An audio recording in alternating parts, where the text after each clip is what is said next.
Hermanos, que el Señor les bendiga. Amén. Sean bienvenidos todos nuevamente a una clase más. Estamos en la casa del Señor y es un privilegio estar aquí.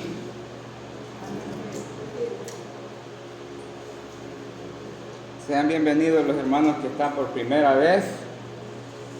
Ya llevamos dos clases, ¿verdad? Dos clases. Y estamos estudiando la serie Inicio de la vida cristiana. El inicio de la vida cristiana. Comenzamos hablando acerca del origen del pecado, ¿se acuerdan? En las clases pasadas, y estuvimos viendo cuál es la raíz y desde dónde proviene todo. Y decíamos que el inicio de la vida cristiana comienza desde que una persona viene a Cristo. Ahí comienza el inicio de la vida cristiana. Pero teníamos que entender unos principios básicos de cómo es que pasamos por la vida cristiana. Porque es muy necesario, ya que hay muchas cosas que se dicen por ahí de lo que yo pienso, yo opino o yo he oído, pero otra cosa es lo que la palabra del Señor dice. Amén. Entonces, vamos a estudiar esta serie del inicio de la vida cristiana y el tema de hoy va a ser la obra de Cristo en una vida.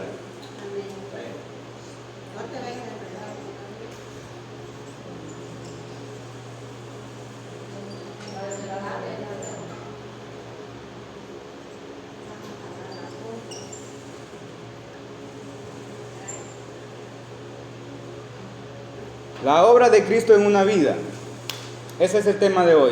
Y antes de iniciar esta clase, y les pido que inclinen su rostro y vamos a hacer una pequeña oración para la gloria del Señor. Padre Santo, muchas gracias, Señor, por este privilegio que nos concedes de estar en tu casa. Reconocemos tu soberanía, tu poder, tu autoridad, lo grande y maravilloso que tú eres. Vamos a estudiar el día de hoy, Señor, la obra de tu Hijo Jesucristo en una vida. Abre nuestras mentes, nuestro entendimiento, nuestro corazón, para que tu palabra penetre y quede registrada, no solo en nuestra mente, sino en nuestro corazón, para tu gloria y para la edificación de nuestras almas y nuestra vida. En el nombre de Jesús de Nazaret te lo pedimos, Padre amado. Muchas gracias, Señor. Amén y amén. Gloria a Dios.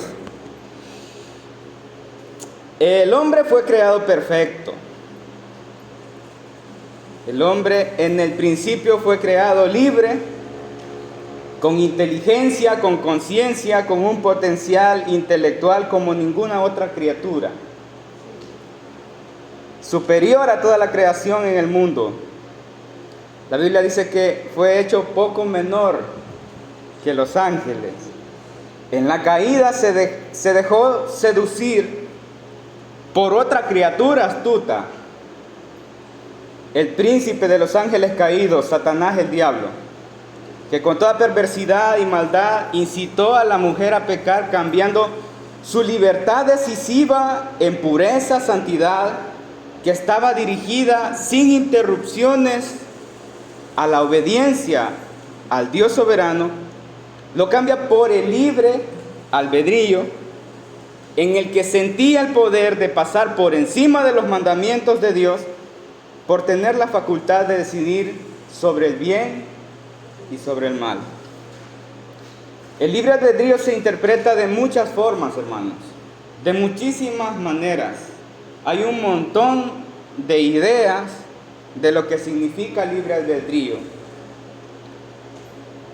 Pero en la manera que se vea y en la manera que se aplique el libre albedrío, en ninguna de estas maneras el libre albedrío se inclina hacia la voluntad de Dios.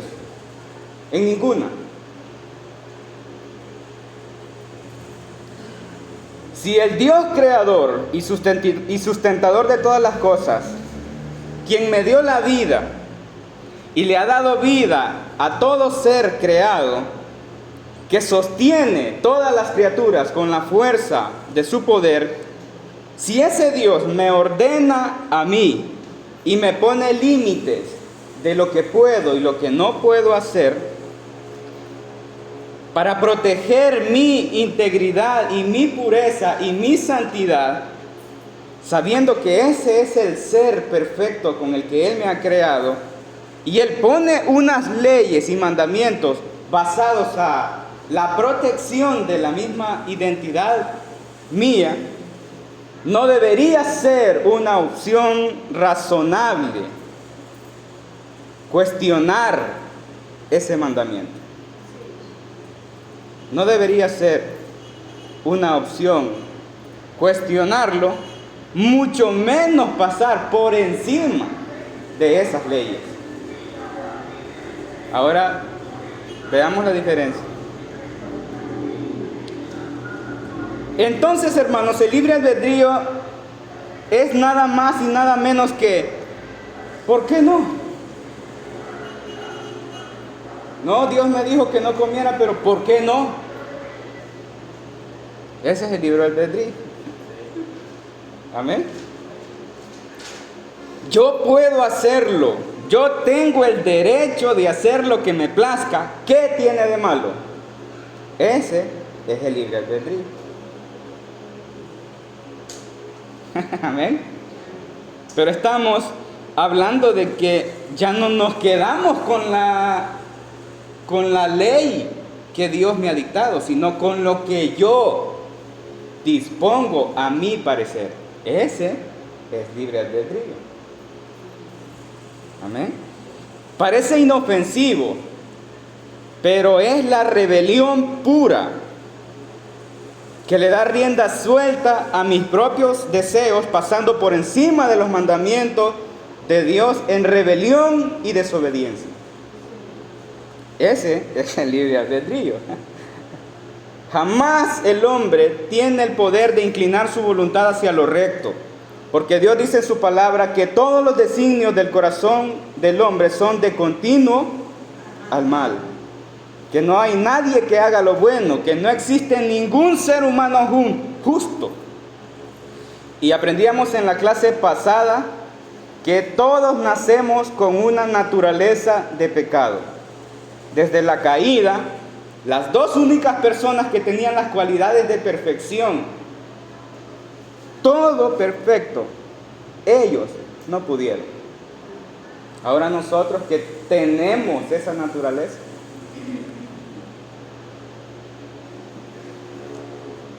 gloria a Dios. Nadie tiene el poder de inclinar su voluntad hacia la justicia y la santidad por su propia decisión. Solo un poder mucho más fuerte en su vida puede inclinar su voluntad hacia la justicia y la santidad. Y ese es el poder del Espíritu Santo de Dios. Amén. Amén. Quiero que entendamos que el Espíritu Santo de Dios, desde el principio, en el origen de todas las cosas, usa su poder para crear lo que no existe y ordena lo desordenado existente. Amén. También usa su poder para separar una cosa de la otra y trabaja detalle a detalle en cada cosa a lo que se dedica. Se toma el tiempo necesario para dejar perfectas todas las cosas, una por una, con un minucioso cuidado de perfección. Ese es Dios, hermanos. Tenemos un Dios soberano que con su poder hace todas las cosas. Pero no es un Dios que improvisa, al que se le escapan detallitos porque no los visualizó. No es un Dios que se equivoca. Es un Dios creativo que calcula en perfección las medidas, expansión, fuentes, distancias, órbitas, sistema solar con diferentes tamaños, ejes, planetas, gravedad. Midió las aguas en el hueco de su mano, creó hábitats diversos, biodiversidad, especies con exclusividad de arte. Amén. Creó una vasta inmensidad de formas, colores y diseños. Pensó y dio diseño y forma a cada especie en su ambiente. Gloria a Dios. Creó las estaciones, creó los tiempos para revestir en cada época del año la tierra. Y podría hablar de un montón de detalles más que el Señor hizo. Pero quiero llegar al hombre. Y dijo Dios: hagamos al hombre a nuestra imagen, conforme nuestra semejanza. El hombre es la máxima expresión de arte de un Dios creativo. No hay otra creación que contenga lo especial de la esencia del ser humano. No hay otra creación. Y vemos a un Dios derrochando su inteligencia y sabiduría en la creación del hombre. Diseñó un elemento químico que no se desgastara ni se terminara para poder mantenerle vivo. Y ese es el oxígeno.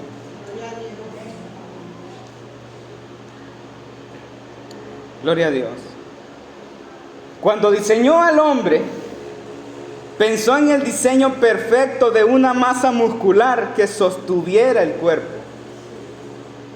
Diseñó cada forma, cada vértebra de hueso. Diseñó el orden y función de cada órgano vital.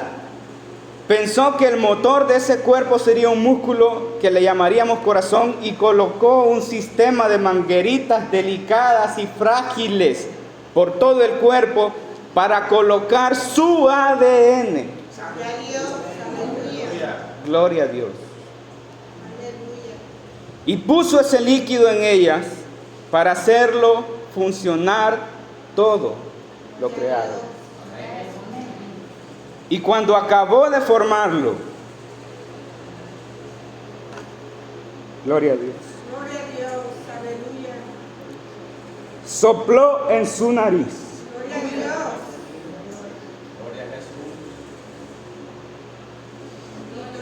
Gloria a Dios. Inaugurando esta criatura perfecta con su aliento de vida. Gloria a Dios, aleluya. Gloria a Dios.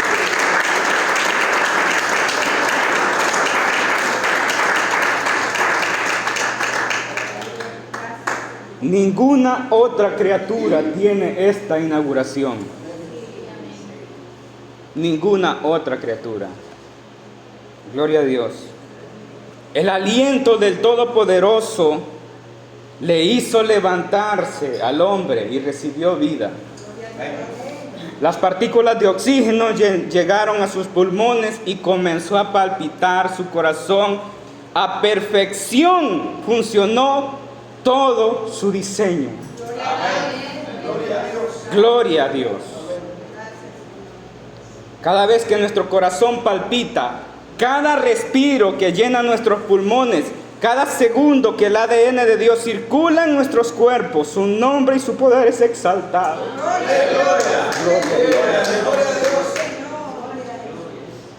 Por eso el escritor de Salmos dijo: todo lo que respira, alabe. Estamos viendo a un Dios soberano, poderoso. Un Dios que crea todas las cosas en perfección. Hermano Eliseo, pero ¿a dónde quiere llegar con todo esto? Lo que yo quiero enfocarles hoy con esto es que una fracción de una oración articulada en un versículo de la Biblia no logra expresar ni describir toda la grandeza y la profundidad de los acontecimientos y los procesos que suceden. Ese es el punto. lo que nosotros leemos en Génesis capítulo 2, 7. Gloria a Dios.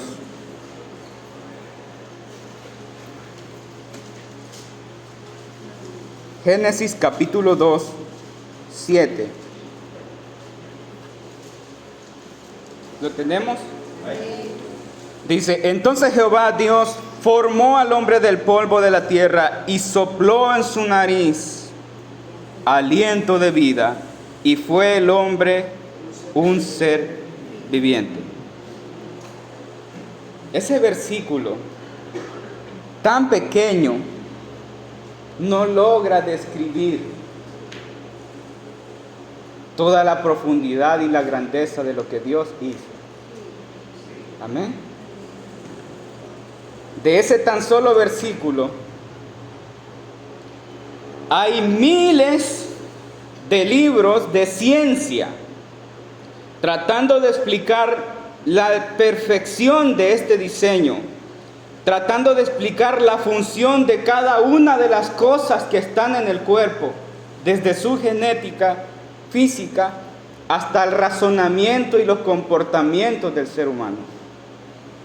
Y todos esos estudios que llenan bibliotecas enteras tratan de explicar la complejidad de la perfección con la que fuimos creados, y solamente es Génesis 2, 7. Amén. Estamos estudiando el inicio de la vida cristiana. Y el día de hoy vamos a introducirnos a la obra de Cristo en una vida. Necesitamos iniciar conscientes que tenemos un Dios detallista que se toma su tiempo para culminar sus proyectos en perfección. Gloria a Dios. Principalmente no tenemos ni podemos tomar versículos de la Biblia y hacerlos una verdad completa de un solo. Porque hay versículos de la palabra del Señor que contienen una descripción de algo perfecto, pero nosotros no podemos tomar esa descripción perfecta sin estudiar a profundidad qué sucedió ahí. Amén. Gloria a Dios. Dentro de un versículo pueden estar escondidos muchos tesoros, muchos procesos que el versículo no logra describir. Pero al igual que nuestro Dios, debemos prestar atención a los detalles y escudriñarlos. Proverbios 25:2 dice que es gloria de Dios encubrir un asunto, pero es honra del rey escudriñarlo. Gloria a Dios. Necesito que vaya conmigo hoy a Génesis capítulo 1, versículo 26 y 27. ¿Lo tenemos?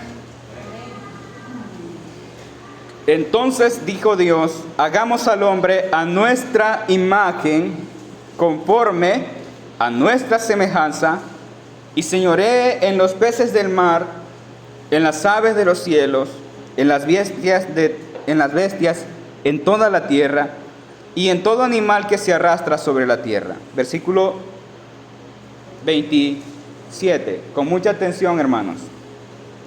Y creó Dios al hombre a su imagen, a imagen de Dios lo creó, varón y hembra los creó.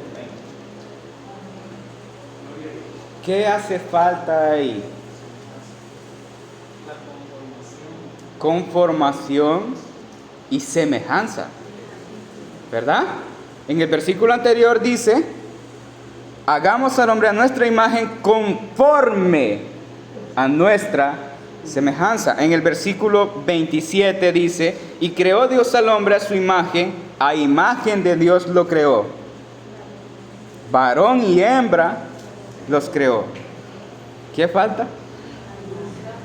La semejanza. Pequeños detalles. pequeños detalles. Hermano Eliseo Cruz, entonces quiere decir que nosotros no tenemos la semejanza de Dios.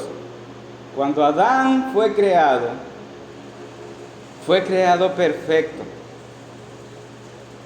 Pero este versículo, con un silencio ahí con respecto a la semejanza, solamente revela que Dios conocía a plenitud todo lo que provendría después de la caída del hombre. Y un hombre pecador caído no puede ser semejante a un Dios santo y soberano. Entonces falta la semejanza. Gloria a Dios. Pero quiero que vaya conmigo a leer otro versículo. Primera carta de Juan, capítulo 3, versículo 2. Primera carta de Juan, capítulo 3, versículo 2. ¿Lo tenemos? Dice la palabra de Dios: amados, ahora somos hijos de Dios, y aún no se ha manifestado lo que hemos de ser. Pero sabemos que cuando Él se manifieste, ¿cómo dice? Seremos semejantes a Él, porque le veremos tal y como Él. Detallitos. Detalles. Si comenzamos a leer, dice: amados, ahora somos, ¿qué? Hijos de Dios. No está hablando con toda la humanidad. Está hablando con los hijos de Dios. Cristianos convertidos. Pero dice: no se ha manifestado lo que hemos de ser. Está diciendo: no se ha manifestado, tiempo presente. Está diciendo, tu perfección en Cristo actual, tu madurez espiritual, la edad que tú alcances en esta vida, no lo es todo. No lo es todo. Tu actual situación y progreso espiritual no es la semejanza completa. Amén. Y sigue diciendo, pero sabemos que cuando Él se manifieste, está diciendo, cuando Él venga y nos transforme, cuando nos vista de inmortalidad, cuando esto corruptible se vista de incorrupción y lo mortal de inmortalidad, y que esta naturaleza y vida pecaminosa sea quitada completamente, entonces, cuando Él se manifieste con ese poder transformador, alcanzaremos la semejanza. ¿Por qué? Porque le veremos tal y como Él es. Y el versículo que sigue dice, todo aquel que tiene esta esperanza, ¿en quién? En Él, se purifica a sí mismo. Se purifica, tiempo presente. Se purifica en su carne, en proceso de purificación a sí mismo, así como Él es puro. Estamos estudiando la obra de Cristo en una vida. El cristiano que recién nace en el Evangelio recibe la naturaleza de Cristo en su ser. ¿Cuántos lo creen? Recibe la naturaleza de Cristo en su ser. Quiero iniciar diciendo que cuando una persona viene a Cristo por obra del Espíritu Santo, indiscutiblemente recibe la naturaleza de Cristo. Esa naturaleza es la que impulsa su espíritu al servicio y la obediencia a Dios por el conocimiento de su palabra, y ahora le genera una batalla en contra de la carne y sus deseos pecaminosos. ¿Sí? ¿Comprendimos? La naturaleza de Cristo en un recién nacido espiritualmente viene en una medida transformadora y progresiva. No recibe la plenitud de la naturaleza de Cristo en forma radical y de golpe. ¡Pum! No la recibe así. No quiere decir que aceptaste y ¡pum! Tomás el paquete, ya sos santo, sos como Cristo, ya tenés la naturaleza de Cristo y tenés que cuidar esa santidad. Porque si perdés esa santidad te arruinaste. Ahora ya no tenés excusa porque hoy tenés la mente de Cristo. No es así. No es así. No puede ser como Cristo un recién nacido espiritual. No puede. El poder reflejado de Cristo y su naturaleza en la vida del nuevo creyente le hace ver sus faltas y sus pecados de una manera muy distinta a como antes lo veía. Ahora esta persona que comienza a sentir la obra de Cristo en su vida, no se siente bien pecando. No se siente bien.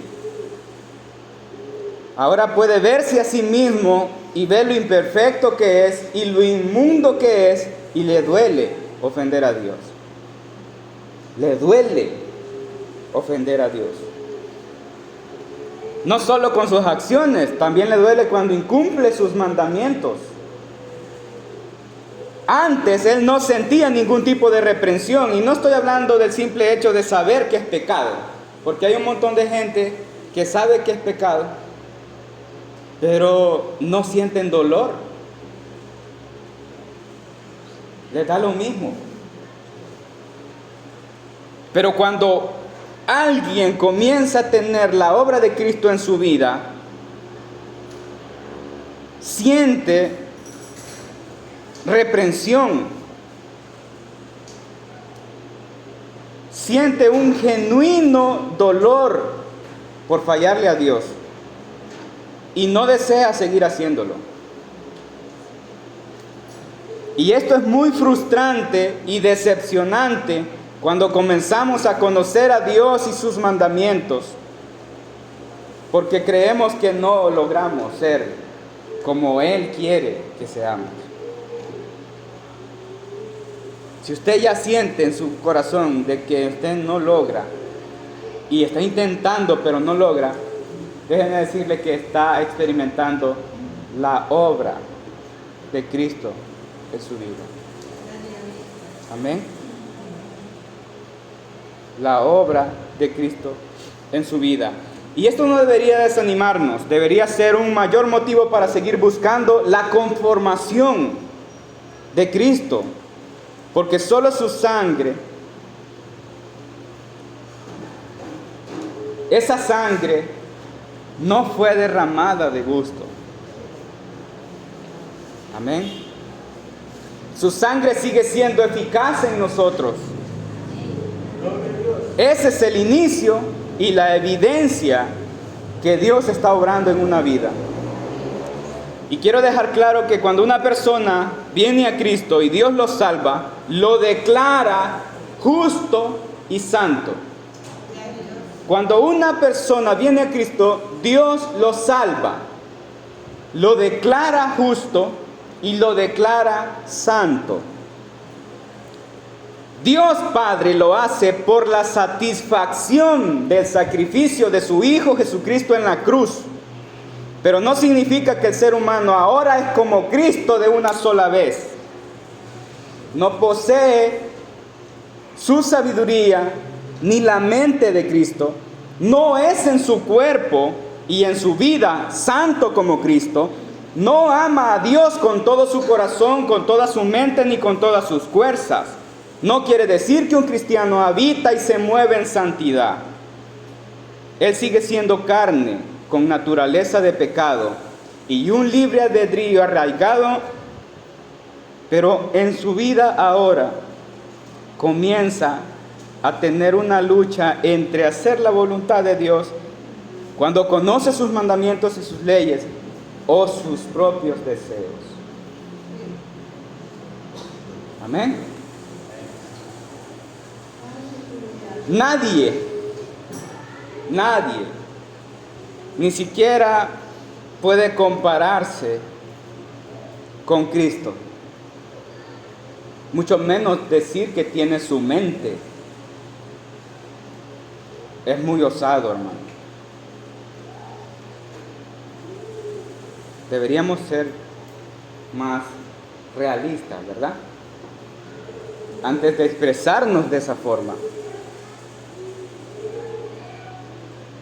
Él es santo. Él es santo. Y por su sacrificio perfecto, y porque su sangre es santa, eso es lo que Él ha presentado al Padre por nosotros. Pero en ningún momento yo tengo relevancia en este asunto. Es su sangre, su pureza, su santidad, que me hace a mí aceptable ante Dios. Gloria a Dios. No tenemos ningún mérito propio o certificación que nos acredite ser santos. Si estamos en el mundo y somos carne con una naturaleza de pecado por dentro, no podemos creernos que poseemos una santidad asignada como premio por aceptar a Cristo. No es así. Lo que tenemos es una santificación eficaz y veraz por la gracia mediante la fe. Eso es lo que tenemos. Es completamente inmerecida y eso debería mantenernos con los pies en la tierra. Amén. Ni siquiera una persona, escuche esto que voy a decirle, ni siquiera una persona que haya dedicado toda su vida al servicio de Cristo y a la iglesia, una persona irreprensible, que tenga un gran ministerio, que muchas almas vengan a Cristo con su predicación, incluso que haga grandes milagros, que se mueva en todos los dones del Espíritu, que resucite a los muertos y que muera por causa de Cristo de cualquier forma. Esta persona debería taparse la boca con las dos manos antes de insinuar en sus palabras que es santo como Cristo. Tiene que taparse la boca con las dos manos antes de insinuar que es santo como Cristo. Mucho menos insinuar que tiene la plenitud de su naturaleza y que vive y se mueve en santidad. Ni siquiera en sus pensamientos debe atreverse a tal cosa, porque estaría pecando. Existen un montón de doctrinas y enseñanzas realmente malas, hermano. Realmente malas, que elevan el ego, elevan el sentirse superior que los demás. Y es un problema, porque nosotros no tenemos relevancia en este asunto. Es solo su gracia, es solo su amor, es solo su sangre. Y estas doctrinas y estas enseñanzas realmente tienen el fin de exigirle a una persona recién convertida a actuar y caminar como si fueran Cristo mismo personificado. Pero si enseñamos esto, estaríamos contradiciendo todo lo que la Biblia dice y todo lo que la enseñanza de la palabra de Dios dice al respecto de las etapas de un creyente neófito, indocto, desde su niñez espiritual hasta su madurez espiritual. Si nosotros enseñamos de que nosotros ya recibimos todo de golpe y porrazo, entonces la obra de Cristo la transformación de santificación y purificación, ¿en dónde queda? Y es completamente contradictorio a nuestra propia vida, porque yo sé y estoy seguro que no soy santo. Yo no sé, usted sí puede opinar lo contrario, pero yo sí estoy seguro de que yo no soy santo. Amén. Gloria a Dios. Jesús predicó de este tema, habló de estos procesos. Y quiero mencionarle que cuando está con Nicodemo allá, le dice, ¿tienes qué? No le dijo, tienes que ser un hombre nuevo, ya convertido. No, tienes que nacer. Y nacer indica niñez espiritual, no madurez espiritual. Gloria a Dios. Vamos luchando hacia la perfección de Cristo en nosotros. Pero una vida cristiana incluye proceso desde nacimiento hasta la conformación de un varón perfecto. Por lo tanto, debemos tener mucho cuidado al tomar pasajes y versículos para hacer una verdad si no estudiamos a profundidad todo su contexto y entendemos la verdad completa y los procesos que contiene. Amén. El versículo que comúnmente se basa en estas personas para enseñar mensajes erróneos de la Biblia está en Ezequiel capítulo 18, 20. Ezequiel 18, 20.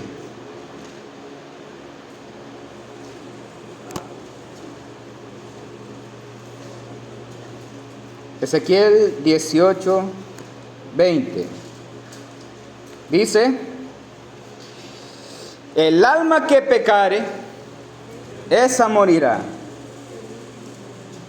Quedémonos ahí. ¿Ha escuchado eso, hermano? ¿Cuánta gente no anda perdida en el mundo porque otra persona le dice que alma que pecare, esa morirá? Y si ya pecaste, come y bebe que el infierno te espera. Si acabamos de aprender por la palabra de Dios que no existe ningún ser humano que no haya pecado, ni que esté actuando en plena santidad. El otro versículo que se toma para enseñar algo así es 2 Corintios 5, 17. ¿Lo tenemos? 5, 17. De modo que si alguno está en Cristo, nueva criatura es, las cosas viejas pasaron, he aquí todas son hechas. Usan este versículo para decir, vos ya no tenés que, porque hoy sos nueva criatura. Ya no se te permite esto, lo otro, porque vos ya, la vieja Biblia dice que las cosas viejas pasaron. Hermano, yo nací en un lugar cristiano y he tenido enfrente de mí personas de 35 años de ser cristianos, de los que yo en toda mi vida he visto que no han superado muchas cosas.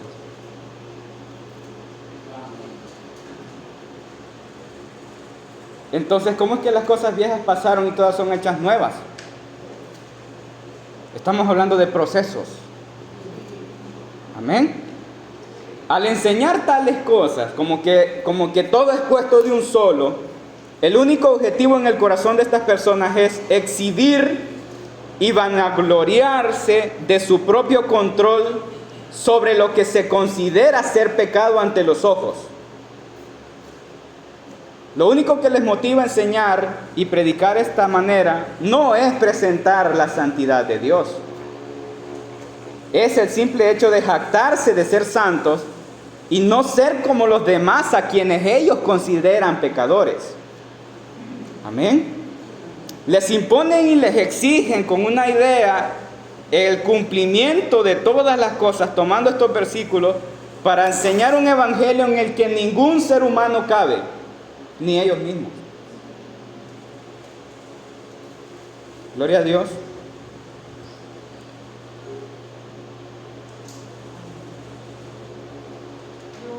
Estamos hablando de aquellos pecados que son visibles y de los que no se ven. ¿Qué? Porque comúnmente estas cosas son para los pecados visibles. ¿Y de los que no se ven? ¿Qué? No es una lucha para mí todo el tiempo con esos pecados que los demás no saben que yo tengo. ¿Entendemos?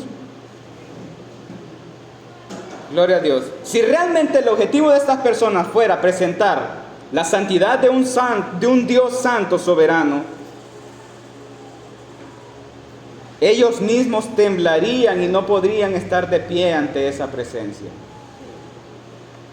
Porque ninguna criatura humana pecadora puede estar delante de Él, porque no está a la altura ni entra en el estándar de su santidad.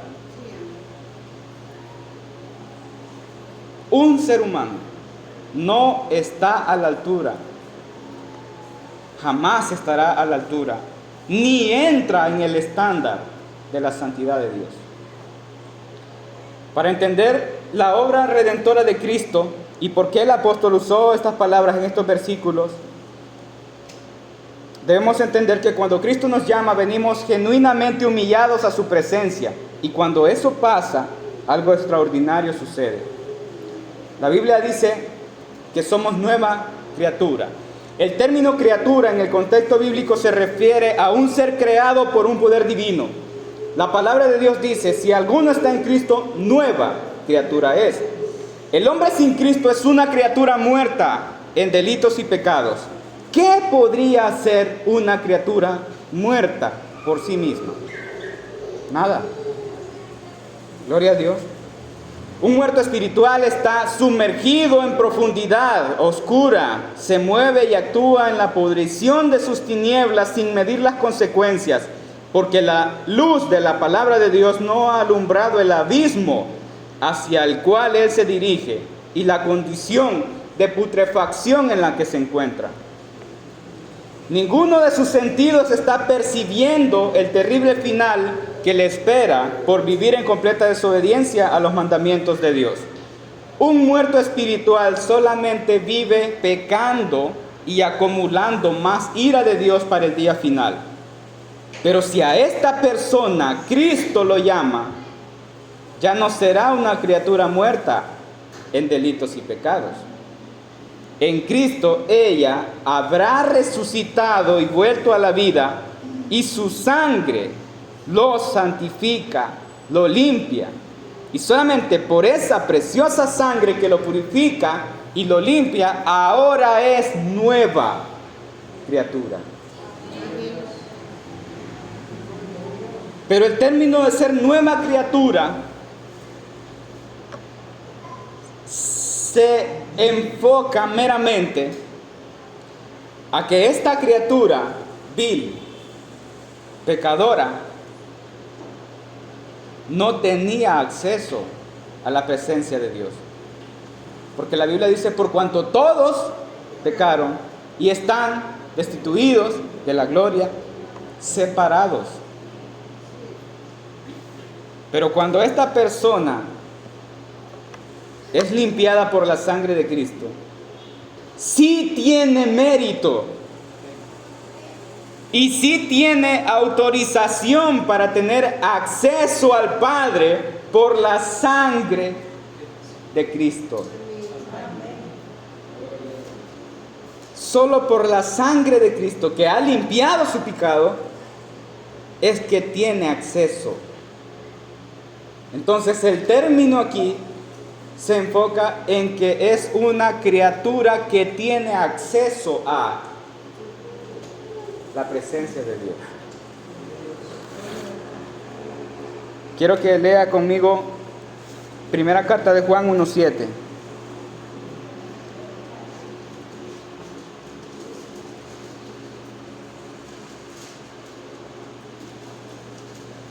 Pero si andamos en luz como Él está en luz, tenemos comunión unos con los otros, y la sangre de Jesucristo, su Hijo, nos limpia de todo pecado. Espiritualmente nos hace renacer en primera carta del apóstol Pedro 1, versículo 3. Dice: bendito el Dios y Padre de nuestro Señor Jesucristo, que según su grande misericordia nos hizo renacer para una esperanza viva por la resurrección de Jesucristo de los muertos. Amén. Ahora ya, limpiados y resucitados, renacidos, tenemos el acceso. Efesios capítulo 2. Efesios capítulo 2, versículo 13. Pero ahora en Cristo Jesús, vosotros que en otro tiempo estabais lejos, separados, como criaturas muertas, habéis sido hechos cercanos por la sangre de Cristo. Versículo 16. Y mediante la cruz, reconciliar con Dios a ambos en un solo cuerpo, matando en ellas porque el pecado del hombre hace enemistad entre Dios y el hombre. Y aquí dice que la cruz de Cristo mató todas las enemistades. Versículo 18. Porque por medio de Él, los unos y los otros tenemos entrada por un mismo espíritu. ¿A dónde? Al Padre. Una criatura que hoy tiene acceso al Padre. Hebreos 4, 14 y 16. 14 al 16. Hebreos capítulo 4, 14 al 16. Por tanto, teniendo un sumo sacerdote que traspasó los cielos, Jesús, el Hijo de Dios, retengamos nuestra profesión, porque no tenemos un sumo sacerdote que no pueda compadecerse de nuestras debilidades, sino uno que fue tentado en todo, según nuestra semejanza, pero sin pecado. Acerquémonos pues confiadamente al trono de la gracia para alcanzar misericordia y hallar gracia para el oportuno socorro. Ahora somos una criatura con acceso al Padre. Esta es la clase de hoy, hermanos. Ha sido un privilegio. Que el Señor les bendiga.